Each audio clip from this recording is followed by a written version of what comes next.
जय भीम। नमो बुद्ध। साथियों, आज हम चर्चा करेंगे कि व्यक्ति अच्छे कर्म करता है फिर भी उसके साथ बुरा क्यों होता है, क्या कारण है। भगवान बुद्ध का जो धर्म है वह इस बारे में हमारा क्या मार्गदर्शन करता है। साथियों, ये जो बात है ये धम्मपद की पहली गाथा पर आधारित है।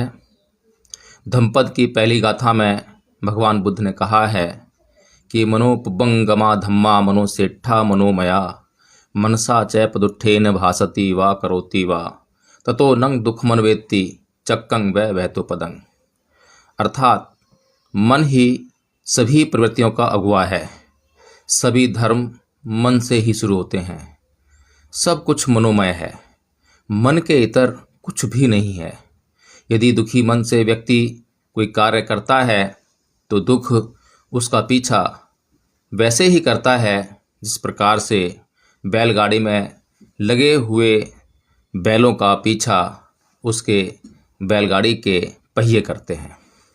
साथियों, यहाँ समझने वाली बात है जो भगवान बुद्ध ने उदाहरण दिया है इस धम्मपद की पहली गाथा के माध्यम से, उसमें बैलगाड़ी का उदाहरण दिया है। और बैलगाड़ी का जो बोझ है वो पहियों पर पड़ रहा है, और जो पहियों पर जो बोझ पड़ रहा है उसको खींचने की जिम्मेदारी बैलों की है। यानी कि दुख उस बैलगाड़ी की तरह भारी होता है जिसको खींचने का काम बैल करते हैं। बैल मन है और जो बैलगाड़ी है वो शरीर है। शरीर और वाणी बैलगाड़ी के सदृश्य हैं, और जिस प्रकार से बैलों को उस गाड़ी को खींचना पड़ता है उसी प्रकार से दुखी मन से किए गए कार्यों का बोझ इस शरीर और इस वाणी को भुगतना पड़ता है, सहन करना पड़ता है। साथियों, कई बार यह चलती है कि मैं तो बहुत अच्छे काम करता हूँ लेकिन उसके परिणाम बहुत बुरे निकलते हैं। तो इस बात पर विचार करने के लिए, इस बात के परिणाम को जानने के लिए कि क्या वास्तव में हम लोग अच्छे काम करते हैं, क्या वास्तव में उनके परिणाम बुरे निकलते हैं, तो इन बातों पर गौर करना बहुत ज़रूरी है कि आपके भीतर, आपके व्यक्तित्व में काम, क्रोध, मोह, लोभ, द्वेष, ईर्ष्या, तृष्णा कितनी मात्रा में है। अगर लेस भर मात्रा का भी आपके भीतर इनका संचय है, इन बातों का, इन कर्मों का, या इन तत्वों से आपका मन बोझिल है, तो आपके कर्म वैसा ही परिणाम देने वाले हैं। आपको सोचना होगा कि क्या आपका मन क्रोधी स्वभाव लिए हुए है। हो सकता है कि आप वर्तमान में क्रोध को धारण ना किए हों। वर्तमान में हो सकता है कि आप बिल्कुल शांत हों, लेकिन क्या आपके मन के भीतर क्रोध समाया है या नहीं समाया है। क्या जब आपको क्रोध दिलाया जाता है तब आप क्रोध उत्पन्न करते हैं या नहीं करते हैं। तो आपके कर्म तो आपके चित्त की दशा पर ही निर्भर करेंगे। जब आपके मन के भीतर क्रोध समाया हुआ है अभी आप शांत हैं, लेकिन जिस वक्त आपको कर्म करने की आपकी बारी आएगी, आपको समय मिलेगा कि आपको कर्म करना है, और उस समय यदि उस कर्म में कुछ ऐसी घटना घटी जिससे कि आपको क्रोध आने की संभावना है तो आप क्रोध ही उत्पन्न करेंगे ना। और आपने अगर उस घटना के सदृश्य, उस घटना के परिणाम स्वरूप आपने क्रोध उत्पन्न किया तो आपका जो परिणाम है वो किस दिशा में जाएगा, ये महत्वपूर्ण है। तो इसीलिए साथियों, हमें अपने मन को बोझिल नहीं करना है। बोझ कहाँ से पड़ता है? हमारे मन के भीतर काम, क्रोध, मोह, लोभ, द्वेष, तृष्णा, ईर्ष्या की भावनाएं अगर बनी हुई हैं तो हमारा मन सदैव बोझिल रहेगा। और मन अगर बोझिल है तो मन को उसका दुख हमेशा महसूस होता रहेगा। बेशक आप ऊपरी तौर पर, मोटे तौर पर यह नहीं जान पा रहे हैं कि आपका मन किन विकारों से बोझिल है। इसी प्रकार से किसी किसी व्यक्ति का मन द्वेषी होता है, उसके मन के भीतर दोष समाया होता है। उस द्वेषी मन से वह बोझिल होता है, लेकिन वर्तमान में हो सकता है कि वह बहुत परोपकारी अपने आप को समझ रहा हो, ऐसा लग रहा हो उसको कि वह बहुत परोपकारी है। और अगर उसको ऐसा लग रहा है कि वह बहुत परोपकारी है, लेकिन अभी ऐसी कोई घटना नहीं घटी है कि उसके द्वेष उत्पन्न करने का कोई कारण उत्पन्न हो, तो ऐसा वर्तमान समय में हम समझ सकते हैं कि अभी तो मुझे द्वेष नहीं है, किसी के प्रति द्वेष नहीं है। लेकिन जैसे ही कोई घटना घटती है और वहाँ पर आदमी को मौका मिलता है द्वेष उत्पन्न करने का, तो उसके अंदर द्वेष की बाढ़ आ जाती है। वह व्यक्तियों से द्वेष करने लगता है, ईर्ष्या करने लगता है, उनसे घृणा करने लगता है। तो ऐसे द्वेषी मन के साथ जीवन को बिता रहे व्यक्ति के जो परिणाम हैं वो अच्छे कैसे हो सकते हैं? वे तो बुरे ही होंगे ना। इसी प्रकार से लोभी मन होता है। व्यक्ति के मन में लोभ समाया होता है, लेकिन वो अभी वर्तमान में ऐसा सोचता है कि उसके भीतर लोभ नहीं है। वो किसी की चोरी नहीं करना चाहता, वह किसी को सताना नहीं चाहता, वह किसी का कुछ छीनना नहीं चाहता। लेकिन ये तो निर्भर करता है घटनाओं पर। जैसे ही कोई घटना घटती है तब पता लगता है कि उसके मन के भीतर कितना लोभ है। और यदि कोई घटना घटी, यानी कि किसी व्यक्ति को जब चोरी करने का मौका मिला, जब लोभ उत्पन्न करने का मौका मिला, तब उसकी जो परीक्षा होती है, तब वह निर्णय करती है कि उसका मन लोभी है या नहीं है। इसी प्रकार से जो कामी मन है, मोहग्रस्त मन है, ईर्ष्यालु मन है, ये जो तमाम तत्व हैं, तमाम तत्व हमारे व्यक्तित्व का जो हिस्सा बनते हैं। यदि हमारा व्यक्तित्व इन तत्वों से निर्मित हुआ है या ये तत्व हमारे व्यक्तित्व का संचालन कर रहे हैं, तो हमारे कर्मों का जो परिणाम है वो अच्छा कैसे हो सकता है?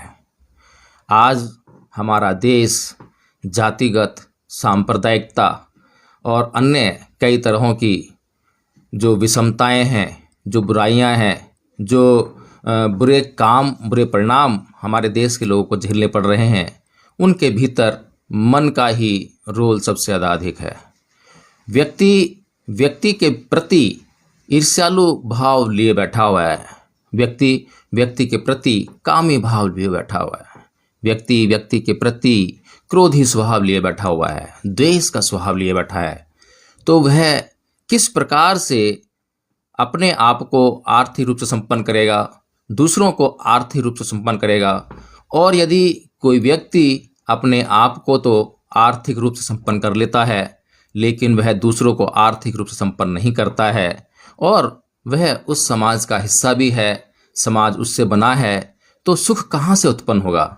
यदि आप संतुष्ट हैं, दूसरा संतुष्ट नहीं है, या आपने दूसरे को भी अपने अपने साथ में संतुष्ट करने का प्रयत्न नहीं किया है, तो उसके अंदर वो सारी समस्याएं पैदा होंगी।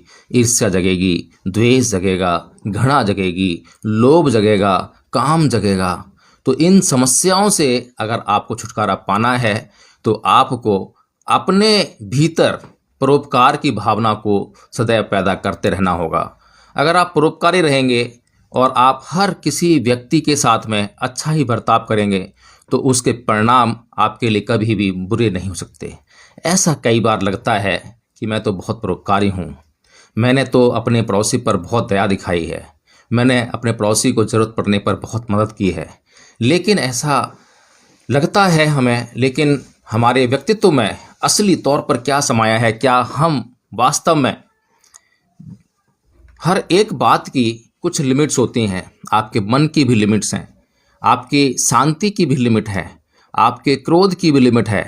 आप सीख गए हैं, आप समझ गए हैं कि मुझे क्रोध नहीं करना है, उसकी आपने एक लिमिट तय कर ली है। आपके मन में, आपके दिमाग में एक लिमिट तय हो गई है कि इस लिमिट तक तो आप क्रोध नहीं करेंगे, लेकिन उसके बाद अनायास क्रोध आपके भीतर उत्पन्न होने लगेगा।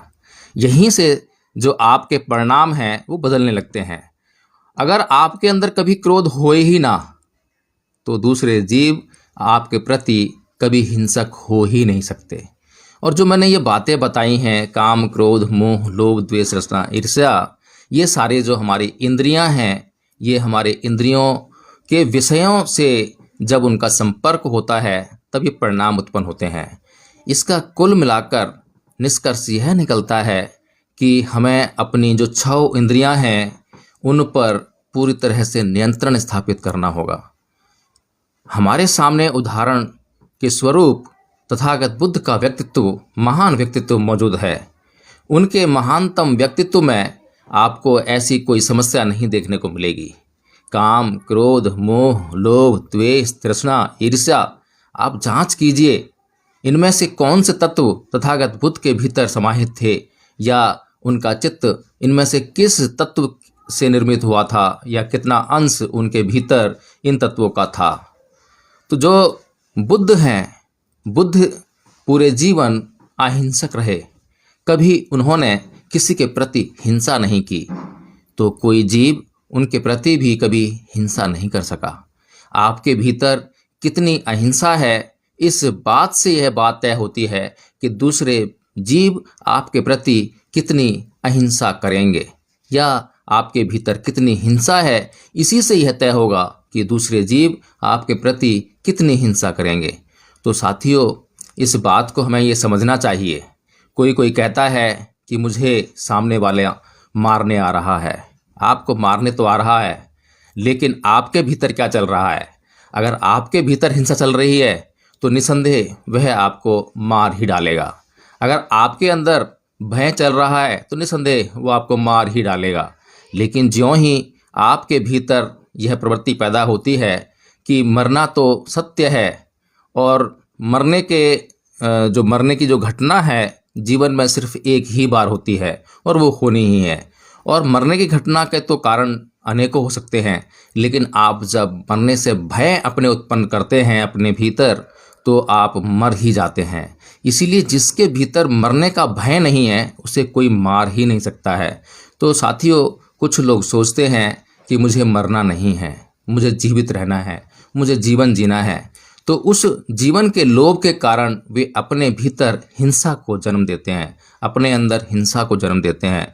और जब वे लोग अपने भीतर हिंसा को जन्म देते हैं तो बाहर से आ रही हिंसा को वे कैसे रोक सकते हैं? वे दूसरों को वे जो अहिंसा का तत्व है कैसे समझा सकते हैं? जब स्वयं का मन लोभी हो, जब स्वयं का मन लालची हो, तो दूसरों को जो है वो निस्वार्थ होने के लिए अपना जीवन बलिदान करने की शिक्षा कैसे दे सकते हैं? यही तो चल रहा है संसार में। पूरा संसार इस अग्नि से जल रहा है। पूरा संसार अपने स्वार्थ, अपने लालचों, अपने लोभ, इसकी अग्नि में निरंतर जलते जा रहा है। और वह दूसरों से उम्मीद कर रहा है कि दूसरे उसके साथ अच्छा व्यवहार करें, दूसरे उसके साथ निस्वार्थ रहें, दूसरे उसके साथ में अलोभी रहें, दूसरे उसके साथ में किसी प्रकार का कोई लालच ना करें। ऐसा कैसे संभव है? आपको अपने से जो है इन सब का निर्माण करना है, इस संसार का निर्माण करना है। एक इसी प्रकार की जो कहानी है, इसमें एक जो कहानी है कि एक भिक्खु चक्षुपाल नाम के थे, अरहत भिक्खु थे, लेकिन अंधे थे। अंधा होने के कारण उनके नीचे, उनके पैरों के नीचे अनेकों कीड़े दबकर मर जाया करते थे। तो भिक्खुओं ने तथागत से शिकायत की कि जो भिक्खु चक्षुपाल हैं, उनके अरहत्व प्राप्त करने के बाद भी, इतना भाग्यवान होने के बाद भी वे जीव हिंसा को नहीं छोड़ पा रहे हैं और उनसे निरंतर जीव हिंसा हो जाती है। तो इस कहानी पर तथागत बुद्ध ने प्रकाश डालते हुए कहा कि पूर्व जन्म में भिक्खु चक्षुपाल वैद्य थे, और वैद्य होते हुए उन्होंने एक स्त्री की आँखें बुरे मन से प्रभावित होकर फोड़ दी थीं। इसी कारण से उन्हें इस जन्म में अंधा होना पड़ा, और अंधा होने के कारण वे इस कारण ये जीव हिंसा करने के लिए, क्योंकि उनके चित्त में हिंसा नहीं है, अरहत बन चुके हैं, लेकिन फिर भी उनके द्वारा जीव हिंसा हो रही है। साथियों, इस कहानी से केवल इतना ही समझा जा सकता है कि अरहतो पद का जो प्राप्त करने वाला व्यक्ति है, उसके मन में किसी प्रकार का, किसी भी व्यक्ति के लिए हिंसा का भाव नहीं होता है।